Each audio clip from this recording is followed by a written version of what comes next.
So we'll get back on the road to Ypres.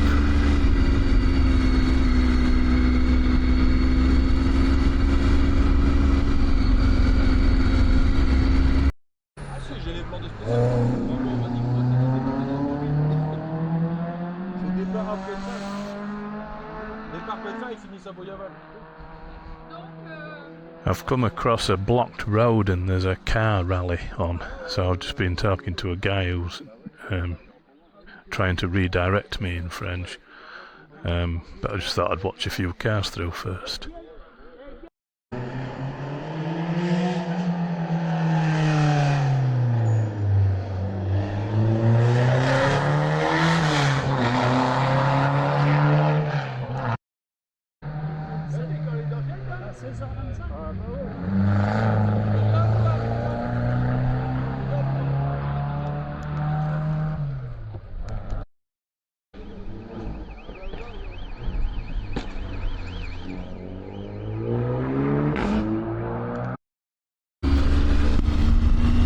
So the road is blocked because of that car rally. I couldn't understand how long it was going to go on for or whatever. I just gathered that the road was closed. Just found this route. So I found a sign on the floor there that says road closure. The guy I was talking to, the most I could understand in his French was turn left at the church. I've just seen the church, so I think I need to follow this road for a couple of kilometres. I think that was the gist of the conversation, and then I should get to a, it did show me on Google Maps, it looked like a kind of roundabout or a junction with a little island in it. That's as much as I could understand. My French is not that good.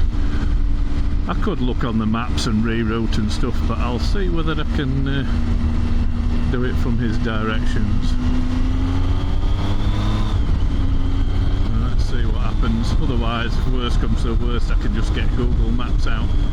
The thing is, I'm using Beeline to navigate, and Beeline gives you the option of the fun routes, so I can plot the destination and put the fun route in, which will take me on all the best roads. But it plots the route at the time when you put it in, and it doesn't account for traffic, and it doesn't update and things like that. So like a Google Maps would be aware of road closures and divert you around them, whereas the Beeline won't do that. So anyway, we'll try and follow this road, see what happens. Yeah, I find it very difficult to have a conversation in French. I know a few words, but I can never understand the replies.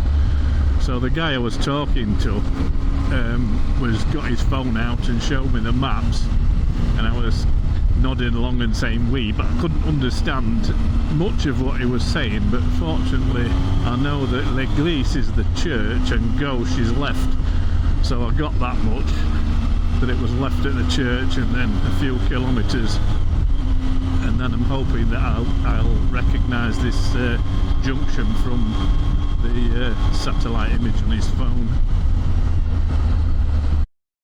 It looks like we've got a rally car here as well as a police car. Certainly I think the guy has broke I think another roadblock, and the coppers are here this time.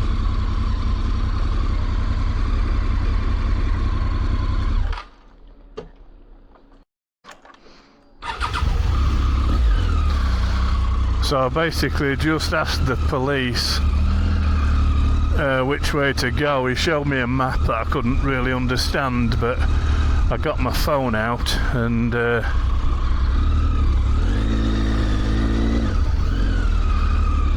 he managed to put me a destination in there.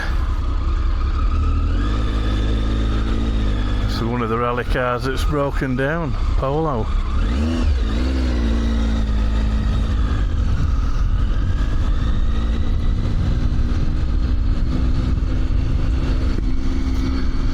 So we'll have another go then. So the diversion that the guy at the last taped off bit told me has just led me to another taped off bit, so it didn't really help. Anyway, it's worth a try, isn't it? So let's see if I just follow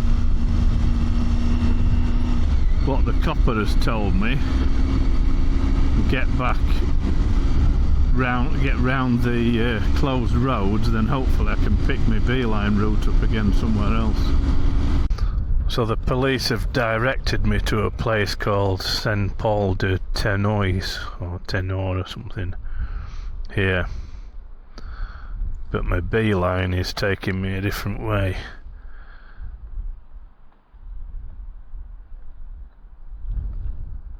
So Ypres.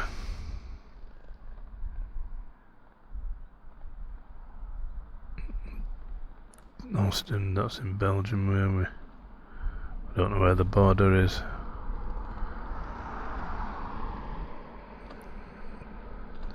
Anyway, I can follow this road.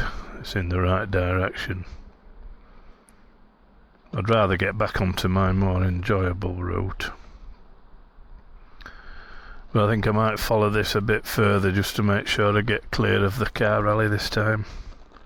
I may as well have some breakfast stroke lunch, and I've got a baguette jambon elemental, ham and cheese, and some crisps, so I think I might as well have that, and then I'll get back on the road. Seeing these double arrows, and I don't know if that's something to do with the event, but I can't understand what they mean. Still got rally cars around on these roads. I've just seen 3 come past. A lot of them French. Peugeot 205 GTIs and a Citroen. I've only seen 1 Ford, and then something that was an old classic car. I think it might have been a Saab. But yeah, they obviously want to stick to their own French cars for this, unless it's like a club rally. Yeah, these double arrows I'm pretty sure are something to do with the rally. I can't believe how long I've been riding and I'm still seeing the rally cars, and must be a big event. There's another one there, again French, Peugeot 205.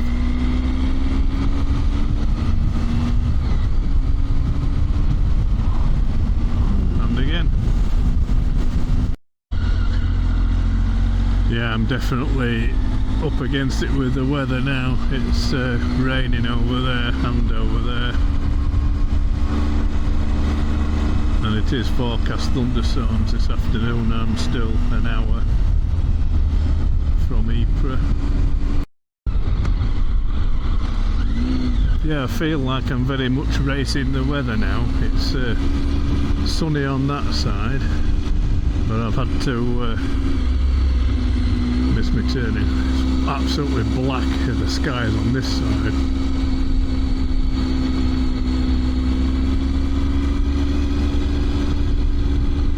Yeah, so I feel like I'm racing the weather now, and it's only a matter of time before it catches up to me. This is the one I want.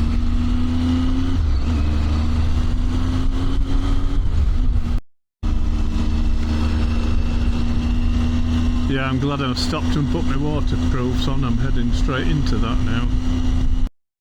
That's an impressive church. It looks almost new. Well, it wants me to go left there, but that says no entry. Can't do that.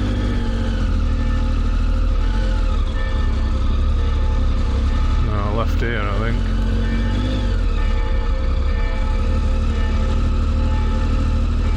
Deviation.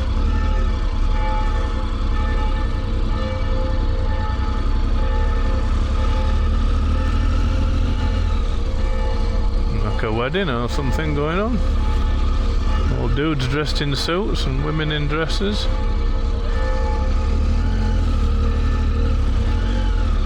Deviation.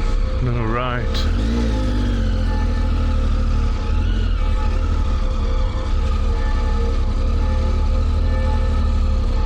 This is the border to Belgium, just a signpost.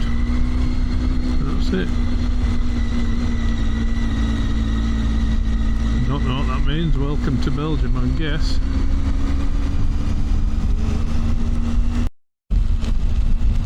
Can't believe how much colder it is here. It's freezing. It seems to have gone from sort of mid-teens in France into single figures here. It's windy and it's raining, and you can tell the temperature's dropped a ton. Really not looking forward to camping in this. I think the forecast was for it to dry up, but I'm gonna check before I make a decision. Yeah, this has put a pisser on the end of my trip. It's absolutely throwing it down now, and I'm bloody freezing. Not far away from the town centre. I think I must be in the outskirts of Ypres now, because I'm not far away according to the sat-nav, but I'm about ready to get off the bike, check the weather forecast.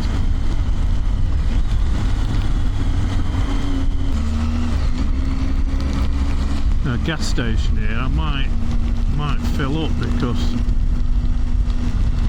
that'll get me back tomorrow. I don't think I'll be doing any great distance tomorrow, so I think we'll get in here. Oh, no entrance. That's a bummer. Well, I'm fueled up enough to get me back to the UK tomorrow. It's still chucking it down. I've checked the weather forecast and the rain's due to stop between 5 and 6. It's only 3 now, so it's going to rain for at least another couple of hours, but on the assumption that it dries out, I think I'm going to head for near the campsite.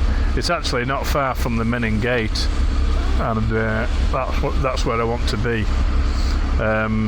That's only 5 minutes away, so I think I'm going to go and park the bike near the site and then walk into town. I think that's what I'm going to do. I don't think I'm going to pitch my tent till it dries up a bit, so let's see how we get on. Well, my sat-nav's turned itself off because of the rain, and it just keeps flicking between pages like that, so I have no idea where I'm going, and I'm in the city as well. Let's see if I can. I've turned my bloody beeline off. I need to see if I can get that to work again. It's just raining that much now that it's becoming a problem.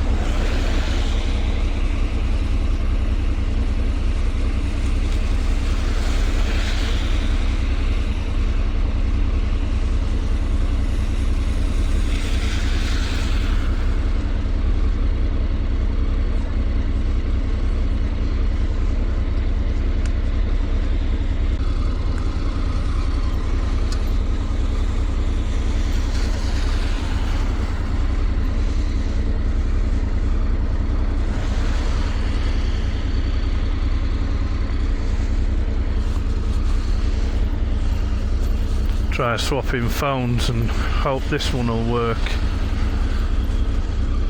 Not ideal in these conditions when your phone packs in the middle of town. Anyway. Oh great, fucking navigation's gone off. Problem is with this, I can't do it with my gloves. Oh, this one does.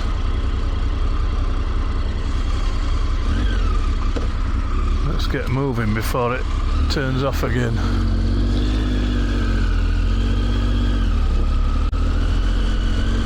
No, it's turning off again.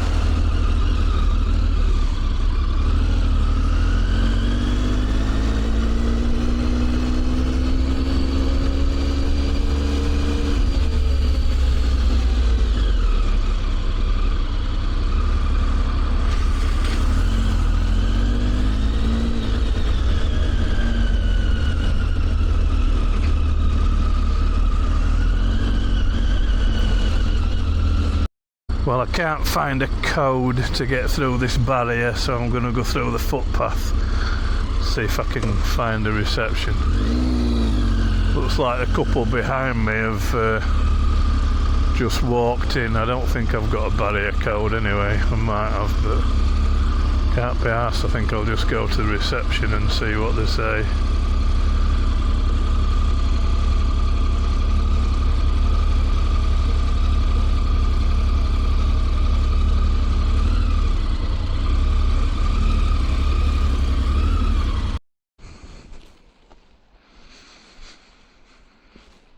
I've managed to get booked in, and this is the camping area. There's only room for about half a dozen tents, quite close together. So I'm going to put mine here. Try not to get rained on by apples. I reckon if an apple lands on your tent in the middle of the night, you'll shit yourself. Well, that's the tent set up, and I'm going to have a walk into Ypres and see about getting some supplies and get something to eat, and then I'll go to the Menin Gate where they play the last post every night at 8 o'clock. There's always a big gathering of people there, and it's always very emotional. It is something I've done a couple of times before, but something I'll definitely do tonight. Well, I managed to get my tent set up while it was actually dry for a spell. It is due to rain again, a bit more rain tonight, but hopefully that'll be while I'm in the pub. There is a shortcut through a park into town. I think I'm going the right way, and this canal runs round it. I'm pretty sure the Menin Gate is basically up that way. You can go by road on the right hand side of the canal, or I think if you walk this way, so I was told at the campsite, through this tunnel and then turn right, you're going parallel to that, takes you to the same place. I'm sure Minen Port translates as Menin Gate, 400 metres that way. This is the Menin Gate itself. This is First World War monument, and this place will be packed by 7:30, 7:45, and the roads will be closed off, and they play the last post here every night, and the names inscribed on the walls.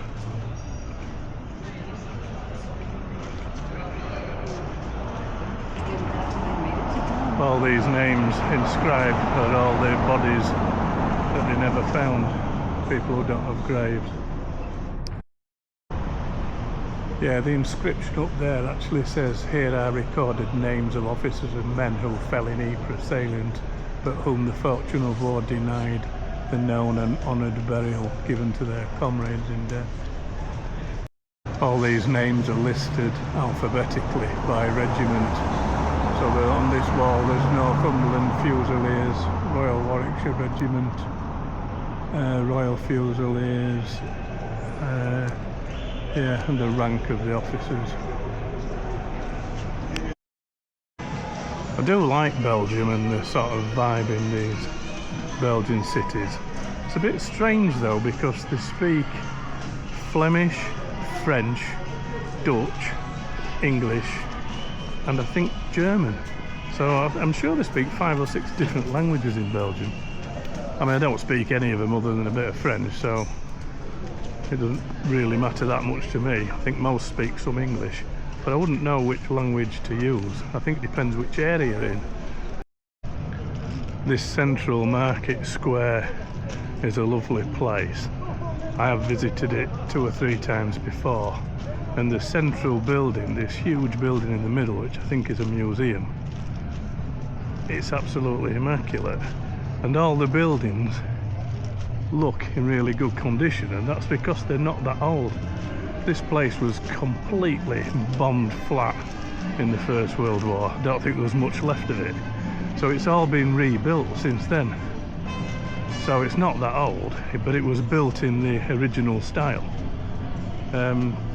And I think that's why it looks like it's just remarkably well preserved, but it's not. It's all completely rebuilt. I'm childish enough to take the TA out of that.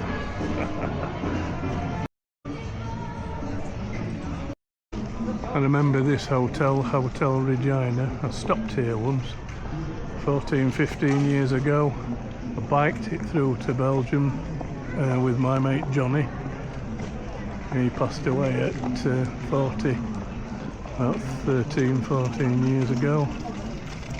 We had a trip to Belgium on the push bikes and rode to Ypres and Ghent and Bruges.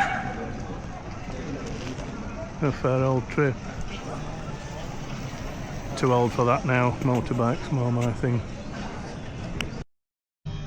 Well, I thought to push the boat out, try the Flemish stew.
I thought that walking back to the campsite through a park after several pints of Duvel 666, which I subsequently found out is 6.6%, might be a bit risky, but there's lights. I can actually see where I'm going.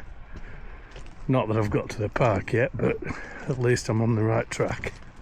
Yeah. Yep, this is maybe the bit that's not such a good idea. Maybe I need a torch on my phone. That seemed like a good idea at the time. I think I've got a torch on my phone. Ah. Bonus. Yeah. Such a great idea. Pitch black park in the middle of the night. I'm exaggerating, it's only about 10 o'clock. But it's dark. Let's hope it leads me back to my tent. Yeah, I thought I'd best not film the bit where I stopped for a piss. Turn the lights out. I can't see a damn thing. How did we manage in the days before mobile phones? Because I never thought to bring a torch with me, and I just happened to have a torch app on my phone. So it's kind of a good job I did. I mean, there is an alternative way back by road. I didn't come this way, but, or that way I should say. I didn't come by road, but I can kind of guess where it goes. It's just the other side of the river, I think.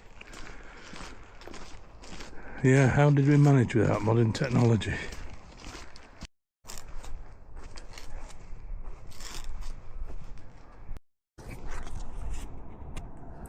Well, managed to get back and find my tent.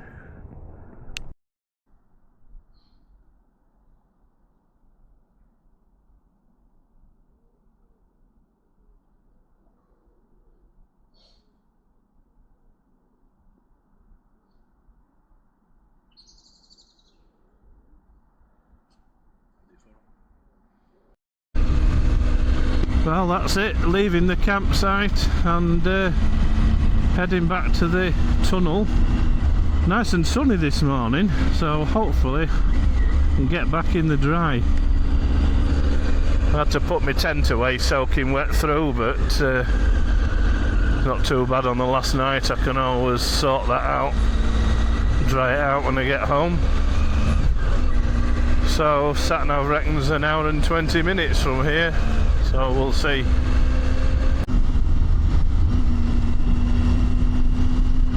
So this is the border. I've just literally crossed from Belgium back into France.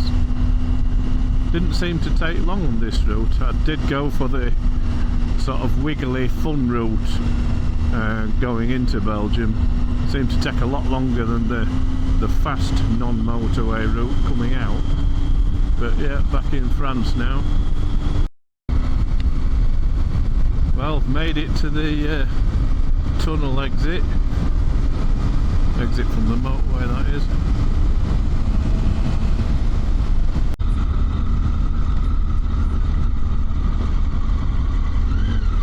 English. We'll do that one then.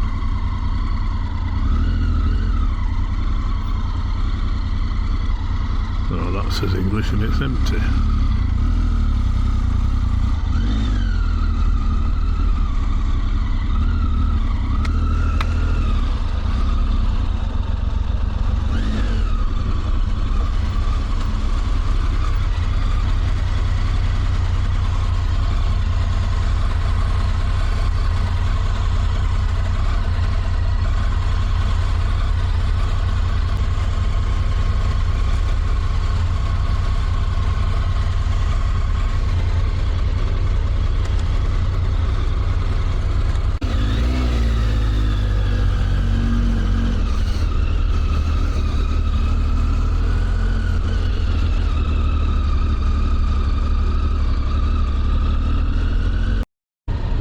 went straight through the French passport control and the security checks. The longest delay seems to be now we're at the British passport control. So I'm getting on with all the other bikes now, so we've all ended up being put together, which is what I expected from last time.